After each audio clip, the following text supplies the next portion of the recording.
दीप अमावस्येला आपल्या घरातील सगळे दिवे स्वच्छ करून त्यांची अशी पूजा नक्की करा। या दिवशी दिव्यांची पूजा केल्याने आपल्या आयुष्यातील सगळा अंधार दूर होतो, सगळे संकट अडचणी दूर होतात आणि दिव्यांच्या प्रकाशाप्रमाणे आपलं आयुष्य जे आहे ते अगदी सुखमय आणि आनंदमय होतो।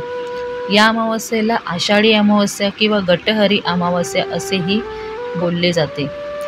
या दिवशी दीपपूजनाबरोबर घरातील लहान मुलांना सुद्धा औक्षण करायचं असतं।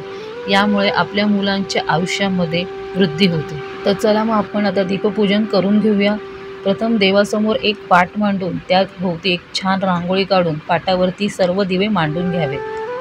त्यानंतर या सर्व दिव्यांना हळद कुंकू वाहून त्याची पूजा करून घ्यावी। फुलं वाहून मग त्यांना प्रज्वलित करावे आणि हात जोडून नमस्कार करावा। प्रसादामध्ये तुम्ही दूध साखर किंवा तुपाचा शिरा सुद्धा तुम्ही लावू शकता। तर चला आपण आता दिव्यांची पूजा करून घेऊया।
तर आता आपली दिव्याची पूजा संपन्न झालेली आहे।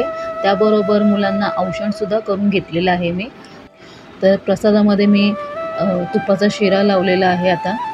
त्याचबरोबर आपल्या पितरांच्या तृप्तीसाठी शांतीसाठी कणकेचा दिवा बनवून दिव्याला कुंकुमार्जन करून फुलं वाहून दिवा दक्षिण दिशेला प्रज्वलित करून घ्यावा। हा दिवा आपल्या पितरांच्या शांतीसाठी असतो। या दिव्याला नमस्कार करून आपल्या पितरांचं स्मरण करावे।